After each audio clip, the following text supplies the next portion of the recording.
Bueno, muy buenas noches, estimados hermanos, amigos aquí presentes en Hablemos de Apologética, defendiendo nuestra fe.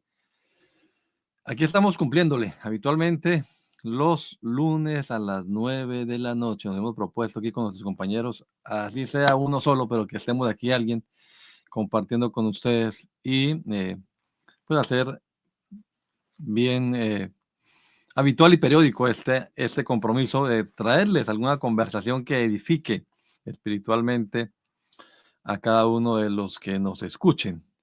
Y para hoy tenemos una conversación muy interesante sobre lo que Pablo, el escritor de las cartas, las epístolas de Romanos en adelante hasta la de Tito, Filemón, algunos le atribuyen también en Hebreos,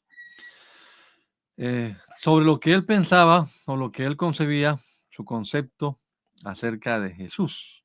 Vamos a hablar de la cristología en las cartas paulinas o en la teología paulina en general. Así que les invitamos a que esté atento. Agradecemos a todos su presencia aquí y también sus comentarios. Recuerde que puede también usted escribirnos a el correo hablemosdeapologética@gmail.com. Hoy tenemos al hermano William Díaz aquí con nosotros. Saludos, William. Oiga, Adonai, un saludo en el nombre de Jesús para usted y toda nuestra audiencia de Hablemos de Apologética. Contento una vez más de poder estar aquí después de unos días de ausencia, pero qué bueno saludar a nuestra audiencia y venir una vez más con una temática tan importante, tan trascendental, tan de fondo como es la cristología. Y desde un aspecto, Adonai, tan importante como es la cristología en las cartas del apóstol Pablo, que realmente tienen un trasfondo esencial para nuestra fe y nuestra doctrina. Así es. Y también para esta conversación tenemos a nuestro compañero y amigo pastor en Aurora, Colorado, el hermano Thomas Harrison. Thomas, bienvenido. Amén, gracias Adonai. Me alegra verte a ti, hermano William. También es una bendición estar aquí una vez más en esta preciosa noche de aprendizaje. Muy especial es Pablo a la hora de hablarnos de Cristo. La cristología de Pablo, me atrevo a decir, es muy completa. Muchos han dicho que incluso el cristianismo, algunos comentadores, algunos historiadores por allí, seculares, han dicho el cristianismo realmente se lo inventó el apóstol Pablo, palabras bien fuertes. Así que, pues por el contenido teológico, doctrinal de sus cartas, algunos han llegado a pensar de esa manera. Por supuesto que no estamos de acuerdo con esta afirmación, pero sí resalta, como decía Tomás, pues la importancia de este estudio teológico de esta noche. Bueno, vamos a meternos en el tema. Se ha escrito mucho, como les digo, sobre el apóstol Pablo, su vida, su obra. Yo tengo varios libritos por aquí a la mano sobre la vida del apóstol Pablo. Hay uno en particular que no lo he conseguido en español, pero me gusta, que se llama Pablo el intérprete de Cristo.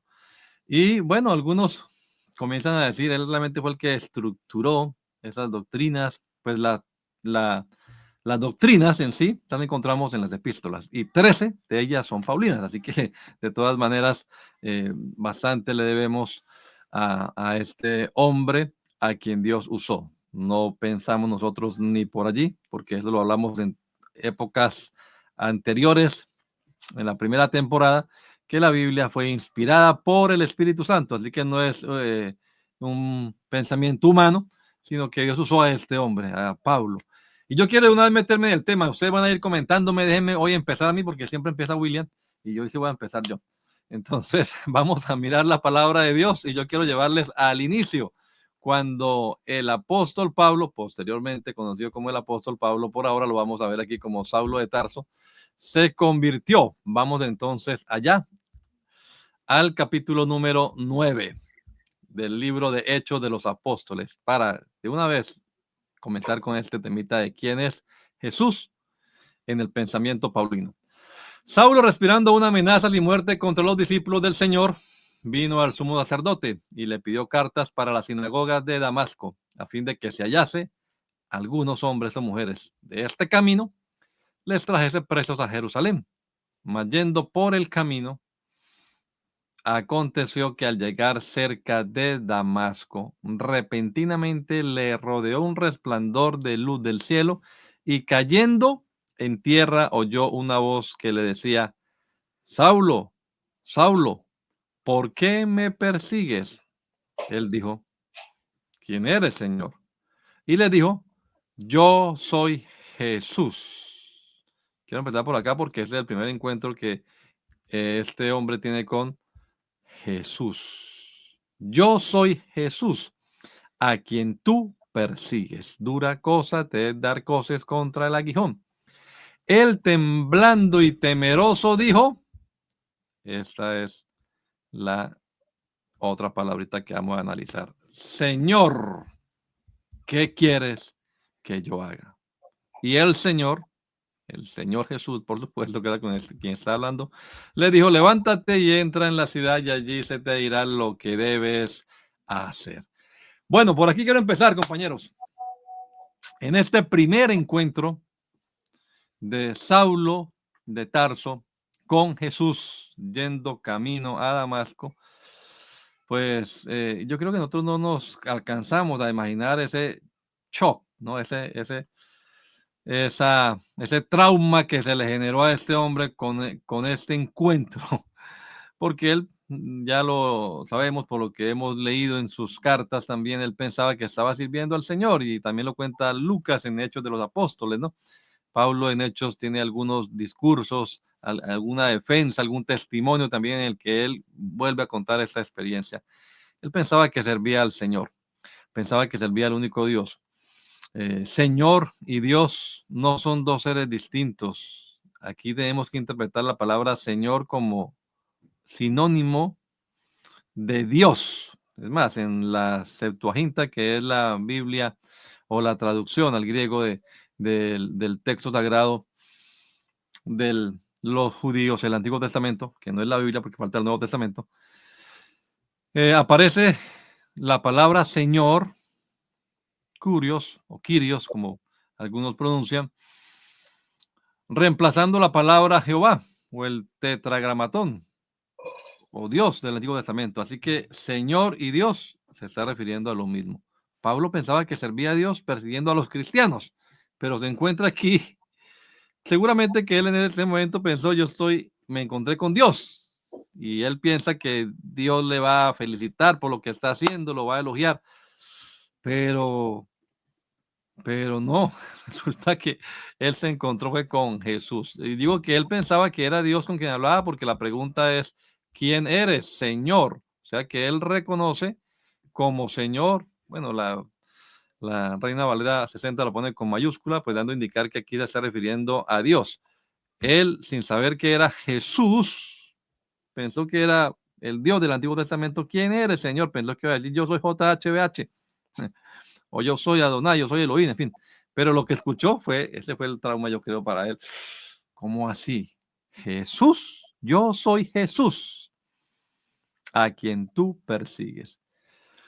Y inmediatamente entonces tenemos acá la respuesta: Señor.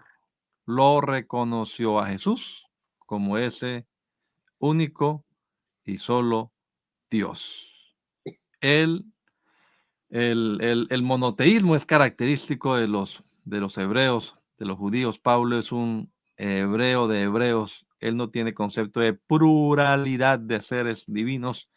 Él cree que el Señor es el mismo Dios. Y eso lo vamos a mirar ahora también en otras citas de los apóstoles, de las epístolas, perdón. Bueno, compañeros, ahí les dejo para que nos demos gusto hoy hablando del pensamiento paulino. Adonai, me parece interesante la manera en que usted comienza hablando sobre que algunos piensan que el cristianismo viene de Pablo, pero qué bueno antes de hablar de esa cristología en las cartas paulinas, poderle decir a toda nuestra amable audiencia que frente a ese concepto cuán lejos están. Realmente el que tenía un plan era el Señor con el apóstol. Cuando miramos de Saulo antes de ser Pablo, sus raíces, sus orígenes, tenemos que decir que era hebreo, con un profundo conocimiento del griego, pues vivió en la época donde estaba el imperio griego en su auge, pero era hebreo. Y eso ya nos deja ver un gran propósito de Dios al llamarle. Llamó un hombre hebreo, un judío, y al llamar un judío precisamente y constituirlo predicador del evangelio y constituirlo apóstol, estaba llamando un judío conocedor de varios aspectos. Conocía el judaísmo, conocía la Torá, conocía precisamente el monoteísmo, conocía todo lo que tenía que ver con la cultura judía, y esa cultura judía realmente influenció la vida del apóstol. Pero era que Dios tenía un propósito llamándolo a él. Aparte de eso, era un hombre versado en el idioma griego, en la cultura griega. Todo el conocimiento de lo que era el griego y el helenismo lo conocía el apóstol Pablo. Así que vamos a encontrar un personaje que va a hablar de Jesucristo y en toda su teología y en todas sus cartas, pero era precisamente un personaje que conocía la historia del Mesías por ser un judío. ¿Qué decía el Antiguo Testamento del Mesías? Y cuando Pablo predica a Jesús ya a los griegos y en la cultura griega y desde el discurso griego, vamos a encontrar a un apóstol, pero que había sido un fariseo, conocedor de la ley y de toda la tradición judía, pero va a verla cumplida en Jesucristo. Y eso nos deja ver, Adonai, compañeros, una interesante reflexión, cómo el Señor ya tenía un plan con un judío, pero perfecto conocedor del idioma griego y del concepto griego. Y para complementar un poco más, antes de entrarnos a esa cristología paulina, quiero decir otro elemento importante en este personaje, y Adonai ya lo mencionaba, es precisamente que Pablo usó la versión de los 70. Y al usar la versión de los 70, el apóstol conjuga un elemento muy importante. Era precisamente la versión más usada, más creíble, más confiable y en la que se apoyaban los judíos, pero que también iba a ser interesante para esos judíos que ahora se habían o estaban bajo el contexto griego. Para ellos esa Septuaginta les presentaba un Kyrios, un Señor desde el concepto judío, y es lo que Pablo pretende enseñarnos y traer. Quería traer ese esbozo, Adonai, compañeros, porque creo que es bien importante cómo Dios ya tenía un plan, un propósito, y para toda nuestra amable audiencia, no es casualidad que el Señor haya escogido precisamente a Pablo, conocedor del judaísmo, apoyado en la tradición judía, pero experto conocedor del imperio y de la cultura y la filosofía griega. Incluso la cultura bajo la que él creció. Tarso era una ciudad cosmopolita, importante de la época. Todos estos elementos nos ayudan a entender realmente un plan y un propósito de Dios. Muy bien, Tomás. Sí, por eso decía al principio que cuando hablamos de la cristología que presenta Pablo, es una cristología saludable, completa. Ese encuentro que tuvo Pablo o Saulo, es lo mismo, la misma persona, con el dueño de la iglesia, con el Señor Jesús, fue tan impactante que la Biblia da a entender ah, que ese Cristo es la gloria misma resplandeciendo de Dios. Así que vemos a un hombre, Pablo, presenciando, siendo tocado por ese resplandor de gloria, que más adelante en el mismo libro de los Hechos, porque el libro de los Hechos habla de 3 relatos Ujú. de la conversión de Saulo, y en uno de esos relatos se habla de que era tanta la luz, era tanto el resplandor de Jesús, literalmente, hablando de literalmente, que lo dejó ciego. Así que creo que esa experiencia traumática, en el buen sentido de la palabra, que tuvo Saulo con Jesús, se iba a convertir en una base de su teología, porque vamos a encontrar que Pablo en sus escritos va a hablar de Jesús como el resplandor de la gloria de Dios. Por Ujú. ejemplo, cuando le habla a los corintios, Sí, señor. le dice que el enemigo, Satanás, ya ha enceguecido la mente de los seres humanos, de las personas, para que no le resplandezca la verdad. Pero después dice que Cristo es el que ilumina ya el entendimiento del ser humano, porque es el resplandor mismo de la gloria de Dios. Si nos vamos en el libro de Hebreos, que pues en realidad no se sabe si lo escribió Pablo, pero en concordancia, el escritor de Hebreos en su primer capítulo habla de que Cristo ya es ese resplandor de la gloria misma de Dios. Así que pienso que esa experiencia de Pablo, camino a Damasco, quedó allí en la mente del apóstol y iba a servir como de ilustración, de base para presentar a Cristo como el que ilumina, como el que da la revelación, como el que abre los ojos ya del entendimiento. Bien, yo tengo aquí un texto también, bueno, de Hebreos vamos a hablar posteriormente. No pienso personalmente que haya sido Pablo el que lo escribió, pero no vamos a discutir eso, pero lo tenemos ahí en la agenda para hablar posteriormente de la teología o la cristología en Hebreos y en las epístolas generales también. Así que le dedicaremos un capítulo, un episodio a Hebreos, un episodio a Santiago, un episodio a Pedro, a Juan, así vamos a ir poco a poco. Hoy sí tenemos, yo creo que hoy, si antes nos hace falta tiempo, hoy nos va a hacer mucho más falta el tiempo para hablar de 13 epístolas y de todo lo que hay allá en ellas. Así que, y como hablan mis compañeros de poquito, pues no, eso no se puede así.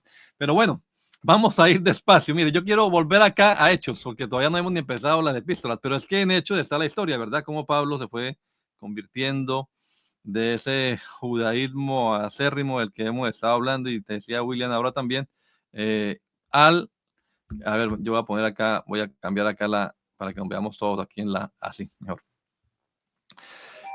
Para que se convirtiera en el defensor de la deidad de Cristo, que es lo que él va a hacer énfasis, ¿no?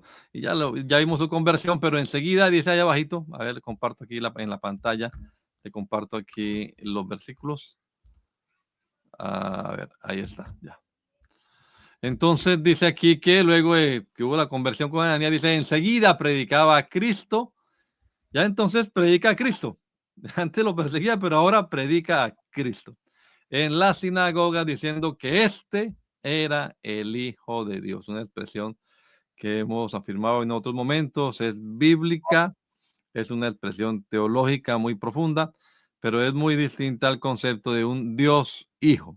Una cosa es el Hijo de Dios y otra cosa, que no está en la Biblia, es decir o hablar de un Dios hijo. Jesús es el Hijo de Dios. Y todos estaban atónitos y decían, pero ¿no es este el que asolaba en Jerusalén a los que invocaban este nombre? Y a eso vino acá, para llevarlos presos ante los principales sacerdotes.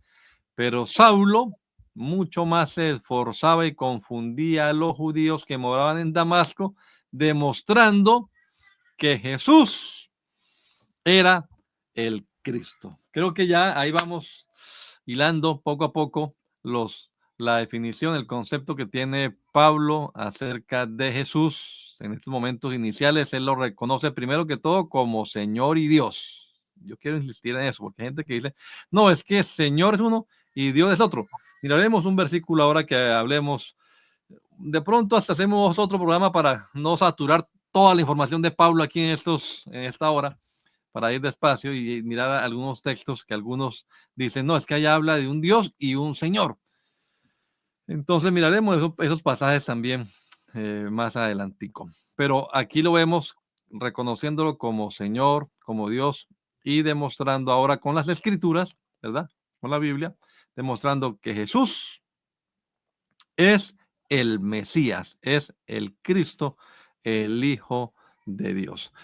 Y bueno, ahí mismo como Tomás dice, en Hechos de los Apóstoles tenemos el relato mismo de Pablo, de su conversión, y también tenemos algunas de sus predicaciones, ¿no? La defensa que hace frente a los magistrados, cuando lo arrestan, en fin. Y de ahí podemos sacar alguna terminología. Yo les recomiendo a los hermanos que están aquí con nosotros en vivo, a los que nos vean, que leamos la Biblia y la rayemos. Hoy la tengo aquí porque dije voy a mostrarles a los hermanos que yo tengo la Biblia bien rayadita y con colores y todo. Porque bueno, esto es lo que hacemos, estudiar la palabra de Dios. Creo que ahí se alcanza a ver un poquitico, ¿no? Un poquitico.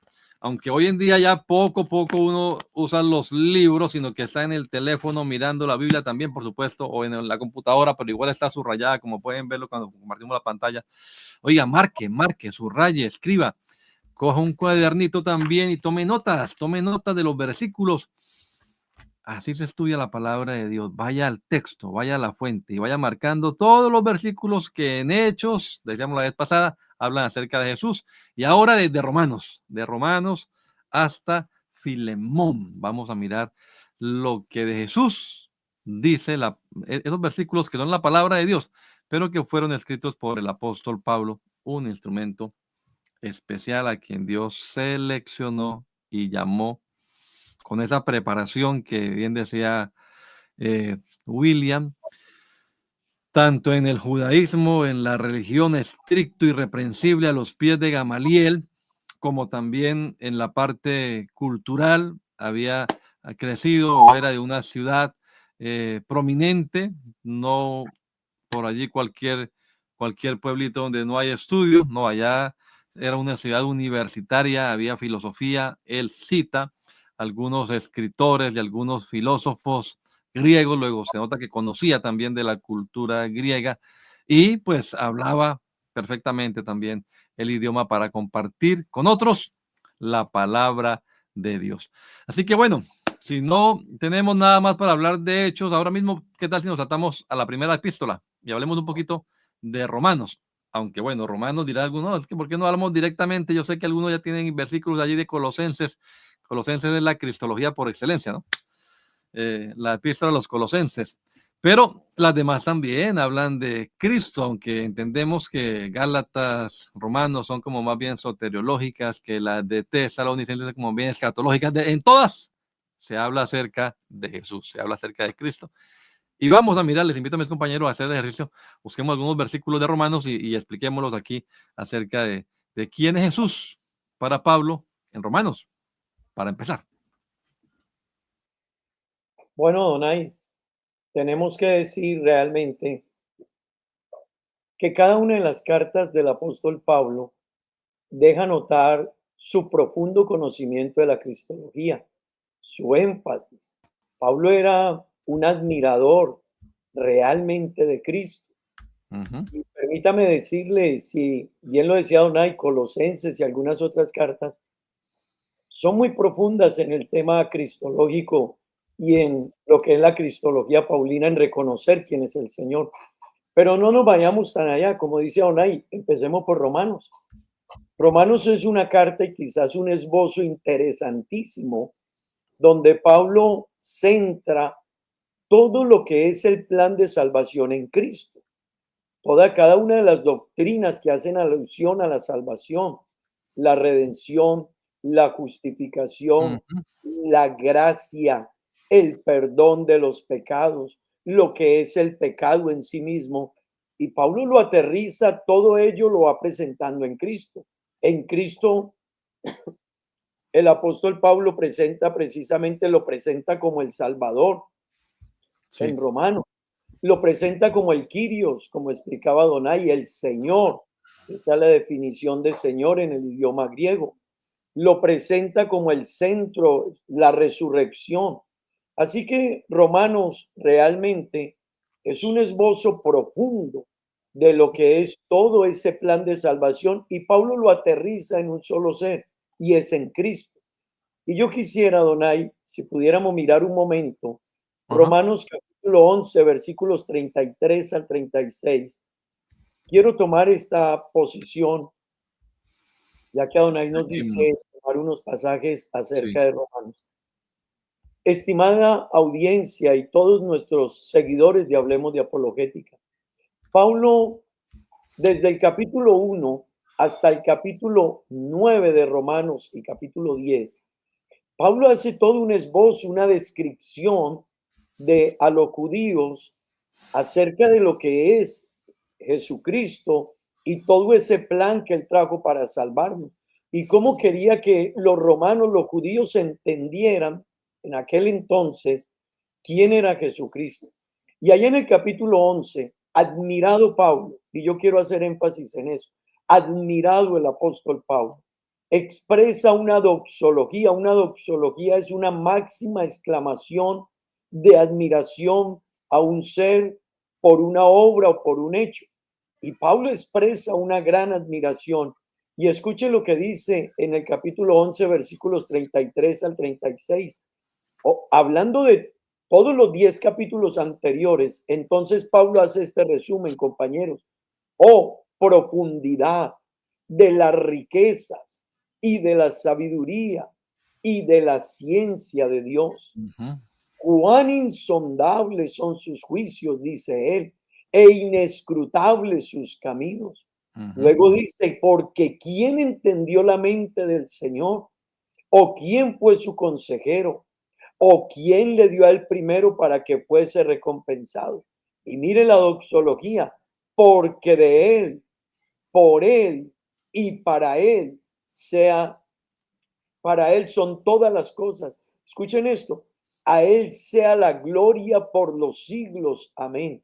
Compañeros, esta máxima exclamación de adoración, Pablo la dio cuando había hecho el esbozo y todo el resumen de ese plan de salvación, de esa soteriología, de todo ese plan de redención del Señor. Pablo queda admirado y dice, oh profundidad de la sabiduría de Dios, ¿quién puede realmente trazar un plan tan magnífico en el que tome a judíos, en el que tome a gentiles y realmente les muestre una salvación tan grande? Así que vamos a encontrar en Romanos una admiración profunda del apóstol Pablo por Cristo y cómo le atribuye a él todo ese plan de salvación. Para Pablo, Cristo era ese Mesías que esperaban los judíos y que realmente trazó un plan de salvación maravilloso. Pero Bien. Adonai Ujú. no solo en el capítulo 11, quisiera si leyéramos al menos una cita más de Romanos. En el capítulo 16, versículos 25 al 27, Pablo expresa otra exclamación profunda. Repítamela, por favor. Romanos 16, 25 al 27. Pablo expresa otra exclamación por la revelación del Evangelio. Así que Pablo no solo queda admirado de todo ese plan de salvación, cada una de esas doctrinas, sino que ahora Pablo nos hace otra admiración, allá en el capítulo 16, versículos 25 al 27, por la revelación del Evangelio. Y mire lo que dice: y al que puede confirmaros, según mi Evangelio y la predicación de Jesucristo, según la revelación. Mire lo que era para Pablo el conocer a Cristo, según la revelación del misterio que se ha mantenido oculto desde tiempos eternos, pero que ha sido manifestado ahora, y que por las escrituras de los profetas, según el mandamiento del Dios eterno, se ha dado a conocer a todas las gentes para que obedezcan a la fe, al único y sabio Dios. Sea gloria mediante Jesucristo para siempre. Otra vez Pablo, admirado por el Evangelio, por la revelación del Evangelio, ese misterio que había estado oculto desde los siglos. Pablo en Romanos entonces lanza otra admiración a Cristo y le dice: al único y sabio Dios, sea gloria mediante Jesucristo para siempre. Amén. Así que encontramos en Romanos no solo estas, hay otras más adelante, así que si tenemos tiempo hablaremos de ellas, pero vamos a ver una cristología profunda en esta carta a los romanos por parte de Pablo. Déjeme algo, William, déjeme algo, alguito. Él tiene la costumbre de darle a todos, después no queda. Amén, amén. Sí, amén. Oiga, escuche esta pregunta, mi estimado hermano que está con nosotros, nuestra audiencia. ¿Qué de la unicidad en la carta de Romanos? ¿Qué de la unicidad en la carta de Romanos? Oiga, aunque como ya se ha dicho, la carta de Romanos es prácticamente una carta soteriológica, es decir, presenta la doctrina de la salvación. Pero eso no quiere decir que Pablo no nos dé allí un toque de lo que él creía con respecto a la divinidad, con respecto a Cristo. Y precisamente Romanos, en esta carta, Pablo va a descubrirse lo que él opinaba con respecto a Cristo. Vea, una vez más digo, la cristología de Pablo es muy saludable, es integral.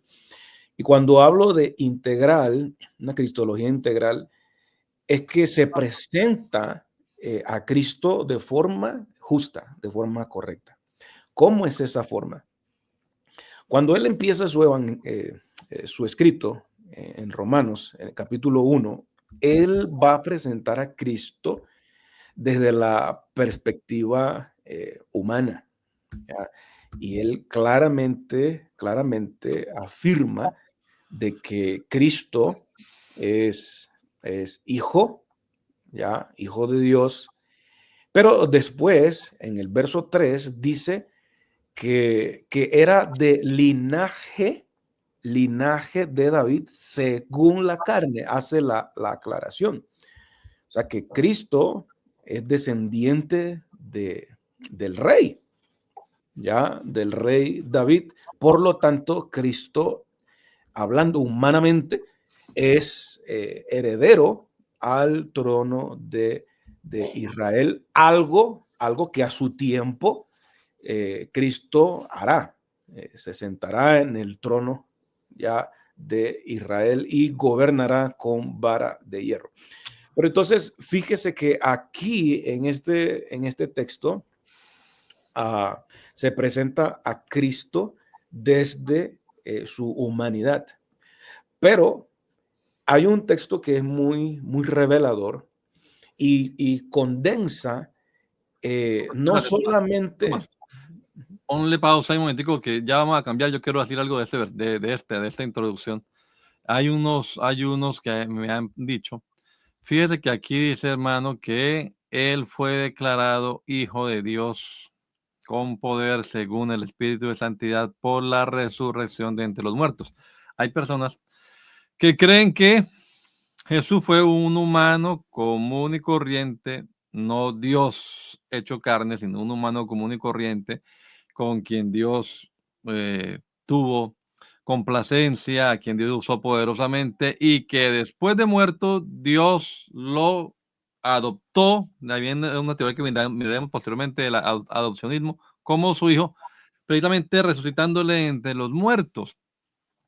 Pero la expresión aquí que fue declarado hijo de Dios con poder según el Espíritu de Santidad por medio o por la resurrección de entre los muertos, no da a entender y no quiere decir que Jesús no era Señor ni que era hijo de Dios antes de resucitar de entre los muertos. Si usted estuvo con nosotros antes, cuando hablamos de los evangelios, ahí hablamos precisamente de que de la anunciación se le va a atribuir este título, será llamado Hijo del Altísimo, Hijo de Dios. Jesús no llegó a ser Dios, no llegó a ser Señor, siempre ha sido Señor. No, nunca lo dejó de ser, ni siquiera cuando estaba en el vientre de María. Y quiero insistir, personas se cuestionan, él llegó a ser después de la resurrección. No, antes también. Claro que la resurrección, pues quita toda duda, ¿verdad? Si Jesús no se levanta de entre los muertos, si aún está la tumba allá, si van a llevarle flores, si van a encender velas allá en, en, en donde están sus restos, pues ¿qué Dios era? Si está ahí todavía. Así que quitó toda duda la resurrección de Jesucristo entre los muertos, pero de una vez él lo considera como Señor, ahí está arriba, su Hijo, nuestro Señor Jesucristo. Así que es Señor, pero también, como aclara Tomás, Dios sin dejar de ser hombre, porque según la carne era del linaje de David. Bien, quería apuntar eso, Tomás, por las preguntas que a veces he oído, los comentarios que se hacen acerca de que fue después de la resurrección que él llegó a ser Señor o llegó a ser declarado como Dios. Sí, me parece importante la aclaración. Y como decía el difunto maestro de nuestra iglesia, Eliseo Duarte, decía algo muy cierto: las palabras dicen lo que quieren decir. Y no es lo mismo, hablando del versículo 4, cuando dice en la frase que fue declarado hijo de Dios, no es lo mismo ser declarado que ser constituido. Una cosa es que la Biblia diga que el Señor Jesucristo fue constituido hijo de Dios. No dice constituido, sino declarado. Entonces, prácticamente lo que está diciendo Pablo aquí es que no todo el mundo creía que Jesús era lo que decía ser. Pero cuando ocurre la resurrección de los muertos, entonces se demuestra que él realmente ya era hijo de Dios, como cuando se dijo en la crucifixión. Alguien dijo por ahí, verdaderamente, este era quien decía ser. Entonces, Romanos 9:5, Okay. ya creo que es uno de los textos principales, pilares, ya que defienden el concepto nuestro, ya, de la unicidad. La unicidad es algo más allá del monoteísmo. El monoteísmo es la creencia que tienen por lo menos 3 religiones en el mundo. Ya, el cristianismo es una religión monoteísta, pero no solamente el cristianismo, sino, ojo, el judaísmo. El judaísmo también es monoteísta y todavía oído. El islam también es monoteísta. ¿Por qué? Porque simplemente creen que solo existe un único Dios, Sí. ya verdadero. Pero la unicidad va más allá. va más allá, es más específica la unicidad que el monoteísmo, porque ciertamente el monoteísmo se queda con la creencia en un solo Dios, pero no da respuesta, por lo menos en la práctica, no da respuesta a la pregunta, ¿y Jesucristo qué? ¿Ya es ese único Dios también? Entonces, No, pues claro que no. Para los judíos no es, ni para los musulmanes tampoco. exacto. Entonces, pero es Romanos 9:5 quien nos da, como otros pasajes, pero aquí nos está revelando ya una verdad unicitaria, ya, porque la unicidad cree no solamente que Dios es uno, sino que Jesucristo es ese único Dios que hay. Pero Pablo presenta a Cristo aquí de forma integral, ya no hace a un lado la humanidad de Cristo, porque dice que de los patriarcas, eh, y después dice de quienes son los patriarcas del pueblo de Israel, ya pertenece a los patriarcas, y de los cuales, de los patriarcas, o sea, Abraham, Isaac y Jacob, y después dice, según la carne vino Cristo. Entonces, ahí está la humanidad de Cristo, el hombre Jesús. Pero luego pasa a decir, el cual, ese mismo Cristo, a pesar de ser hombre, dice que es Dios sobre todas las cosas, bendito por los siglos. Amén. Así que me parece que es uno de los textos Ya, voy a ponerle aquí cristológicos más otra versión. Espérame a ver pues, si la encuentro aquí. La nueva traducción viviente. A ver, vamos a ver A ver cómo dice la si la encuentro. NTV. A ver, vamos a ver acá rapidito. Nueva versión internacional, King James. ¿Cuántas Biblias tienes allí, Adonai? Unas cuantas. No, la estaba buscando acá y a ver, vamos a ver si la encuentro rapidito. La Biblia de las Américas, nueva versión internacional, nueva Biblia de las Américas, la Biblia del Oso, nueva traducción, la TLA, en el griego. Bueno, no me va a salir esa. Precisamente la que estoy buscando me va a salir de última. Vamos a buscarla por aquí rapidito a ver si la encuentro. La nueva traducción viviente. Nueva traducción viviente. Me parece interesante como aquí está. Como lo presenta. 9:5, ahí está. Abraham, Isaac y Jacob son los antepasados de los israelitas y Cristo mismo era israelita en cuanto a su naturaleza humana. Y él es Dios, el que reina sobre todas las cosas y es digno de alabanza eterna. Tremendo. Hay un pastor aquí, amigo, bueno,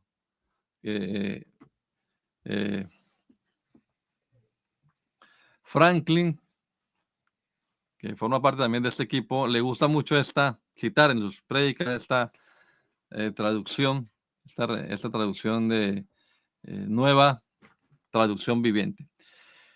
Él, en cuanto a su naturaleza humana, sí, venía de los israelitas, pero no se le olvide que él, aquí no dice antes que todo, como dice en la Reina Valera, pero dice, él es Dios, el que reina sobre todas las cosas y es digno de eterna alabanza.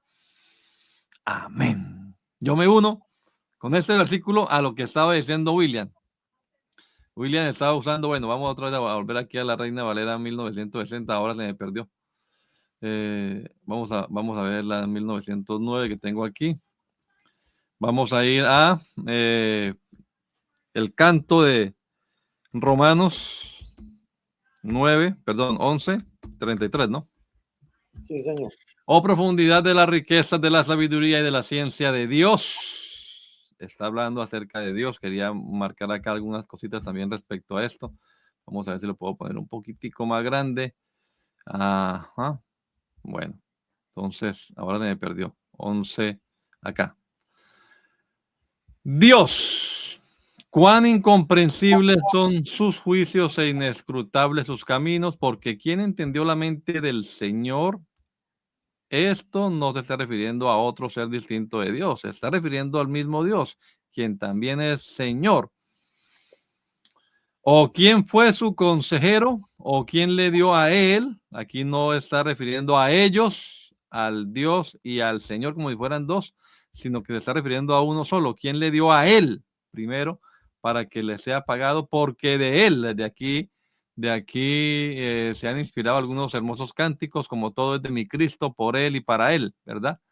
Aquí no dice literalmente que todo es de mi Cristo, pero se entiende que estas palabras que están dirigidas a Dios, al Señor, a Él, pues por supuesto son además a quien le pertenece toda la gloria por los siglos. Recuerde las que leíamos allá en Romanos 9:5, a quien pertenece la alabanza eterna, la gloria eterna. Así que aquí se está hablando de un solo Dios, de un solo ser, no de dos. Dios y Señor, yo quiero insistir en este programa de eso. Es que sabe que estaba dando una clase estos días para el Instituto Bíblico sobre Santiago. Y entonces me llamó la atención un comentarista que decía que en la introducción Jacobo se presenta como Jacobo, siervo de Dios y del Señor Jesucristo, dice nuestra traducción Reina Valera. Literalmente en el griego dice Santiago, dice de Dios y Señor Jesucristo, siervo. Usted lo puede organizar, pero no tiene el artículo definido, no dice el Dios y el Señor, ni del, sino Dios y Señor. Dios y Señor Jesucristo. Uno pudiera traducirlo literalmente. Santiago, siervo de Jesucristo, Dios y Señor. Pero entonces el comentarista decía que Santiago está reconociendo que tiene dos a quienes está sirviendo, cosa que seguramente jamás Santiago tenía en mente que estaba sirviendo a dos, sino a uno solo. No, Dios y Señor no son dos. Dios y Señor es un solo ser. Jesucristo es Dios y Señor, como claramente, no solamente aquí, sino en otros pasajes, lo dice el apóstol Pablo. Como les decía, 1 hora es poco tiempo, van 50 minutos ya. Así que yo creo que vamos a hacer otro especial. Y vamos a seguir hablando de la cristología paulina. Ya superamos Romanos, digamos, no sé si ustedes quieren decir algo más de Romanos, pero vamos entonces a meternos luego con el texto que citaba Tomás de Corintios, donde muestra que la gloria de Dios se ve en la faz de Jesucristo, que además es la imagen del Dios invisible. Cristo es la imagen de Dios. Oiga, Bueno, Donay, dígame. William, Pablo afirma que Cristo, y todavía en Romano, Pablo afirma que Cristo es el Espíritu de Dios. Ah, sí, claro. En Romanos 8, él va a decir ya lo muestro. algo revelador, algo que causa problema a muchos, ¿ya? A nosotros los unicitarios,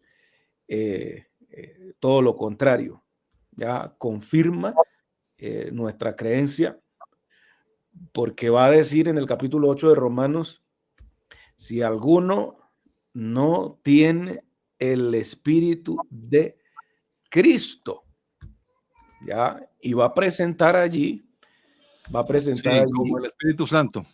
Claro, va a presentar Romanos 8. Listo. Romanos 8:10. Creo que sí.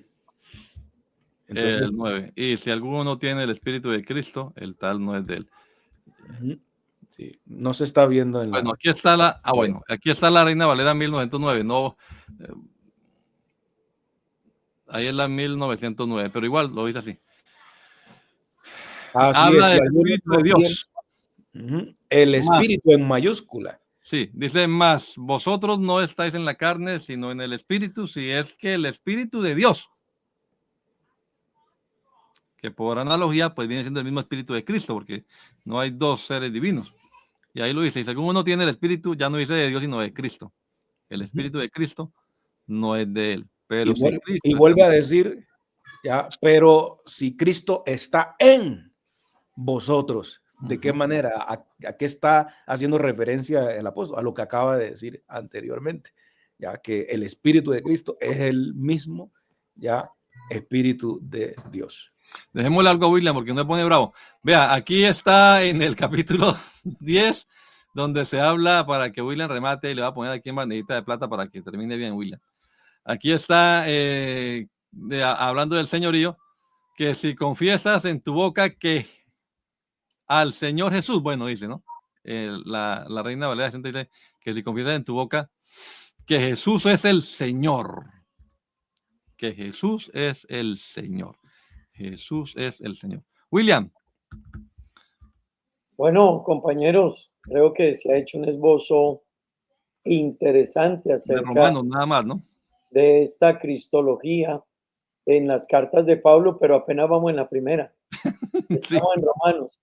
Y decirle a toda nuestra amable audiencia, es que vale la pena demorarnos porque hay que entender quién es Cristo. Cristo es el centro de nuestra fe. Hay que entender que Él es el Mesías prometido, Él es quien vino, Él es quien fue a la cruz para salvarnos, Él es quien resucitó por nosotros, Él es quien precisamente ha de volver por nosotros. Y eso es lo que necesitamos entender y lo que Pablo en cada uno de sus enunciados nos deja saber. Y la carta de Romanos es rica en cristología, pero no solo Romanos, Corintios y cada una de ellas. Tendríamos que hacer un programa para cada una de ellas y aún así quedaríamos cortos para poder explicar la riqueza de la cristología en cada una de estas cartas. Pablo, como decían mis compañeros, está haciendo una descripción de Jesús como el Señor y esto es sumamente importante poderlo entender en la carta a los romanos, que es donde estamos centrados. El versículo que leía acerca de Romanos capítulo 16, complementando un poco lo que están diciendo mis compañeros acerca de la unicidad en Romanos. Pablo, admirado por esa revelación del Evangelio, termina en el versículo 27 diciendo al único y sabio Dios. ¿Por qué Pablo dice al único y sabio Dios? Porque Pablo está admirado realmente de ese plan de salvación, de ese evangelio revelado. Y Pablo dice, no hay más, solo hay un Dios que trazó todo este plan de salvación desde allá, desde el huerto del Edén. No olvidemos que para Pablo Jesús es el segundo Adán. Así que es interesante porque Ahí ya también de, está en Romanos 5, sí, el postrer Adán. exacto, para Pablo Cristo es el segundo Adán. Ese primer Adán fracasó. Ese primer Adán nos dejó un legado, pero ahora en Cristo Pablo nos deja entender en la carta a los romanos que por él tenemos el evangelio y que este evangelio es el que nos ha de llevar al encuentro con él y a la salvación. Así que el apóstol termina diciendo al único Dios, al único y sabio Dios. Y aquí hay unas características interesantes con las que se refiere Pablo al Señor, al único, describiéndolo como que no hay otro. No hay otro, no solo en número, sino en la condición de revelar y dar a entender un plan tan magnífico. No hay lugar a duda de que precisamente ese plan tan organizado, concatenado, construido de la salvación no podía caer en dos o en tres, había uno solo que tenía toda esa estructura. Y luego Pablo describe y dice, y sabio Dios, así que le atribuye toda la sabiduría. Y luego Pablo le dice, sea gloria mediante Jesucristo para siempre. Así que deteniéndonos en Romanos, y no sé si vamos a entrar en Corintios, creo que el tiempo no nos da para No, ya nos vamos. entrar y salpicarlo nomás, pero decirle a toda nuestra amable audiencia, hay un vasto conocimiento de cristología en la carta a los romanos. Y así sucesivamente en las 13 cartas paulinas hay profundidad de conocimiento. Así que solo este es un abrebocas para decirle a todos los que siguen, hablemos de apologética, conozcamos quién es Cristo. Amén. Estudiemos la cristología en Pablo. Como decía Tomás al comienzo, es completa, es una cristología rica y nos va a ayudar a entender que no fue un plan de Pablo realmente presentar a Cristo, fue el plan de Dios usar a Pablo con toda su sabiduría y conocimiento que traía aún antes de haber sido llamado a ser un siervo de Jesucristo, usó su conocimiento como fariseo, como hebreo, conocedor del Talmud, la ley y toda la cultura griega para traernos una explicación magnífica de la grandeza de este único Dios y de ese plan de salvación para nosotros. Cuán grande riqueza hay en la cristología paulina para entender este evangelio de Jesucristo. Tomás, termine, por favor. Nos vemos Allí, dentro de 8 días, compañeros y amigos. allí dice mediante Jesucristo, o sea que Dios, el texto anterior, es que no me gustaría dejar a nuestros seguidores así sin darle un poquito más de luz en esa frase que al único y sabio Dios sea gloria, pero después dice mediante Jesucristo, o sea que Jesucristo aquí en este texto se lo está presentando Pablo como el medio por el cual Dios recibe gloria. Y eso no es para confundirse, ¿ya? Es que lo que está diciéndonos es que Jesucristo el hombre, gracias a la manifestación de Dios en carne, el hombre Jesús, ya nosotros los seres humanos ya hemos tenido acceso al Dios ya invisible, ya, mediante el hombre Jesús. Pero en resumidas cuentas, como ya se ha demostrado, ese hombre Jesús es nada más y nada menos que el mismo y propio Dios ya manifestado en carne. Bueno, que Dios les bendiga a todos, hermanos, amigos, compañeros. Gracias por estar aquí con nosotros. No queremos abusar de su paciencia y queremos que dentro de Ciudad nos acompañe también acá para seguir hablando de la Cristología Paulina, parte 2. Ahora vamos a hablar un poquito de Corintios y de demás y terminaremos seguramente exaltando a Jesús en Colosenses, que es pues esa cúspide, ¿no? De esa cristología en las cartas de Pablo. Que Dios les bendiga a todos. Feliz noche, amados hermanos.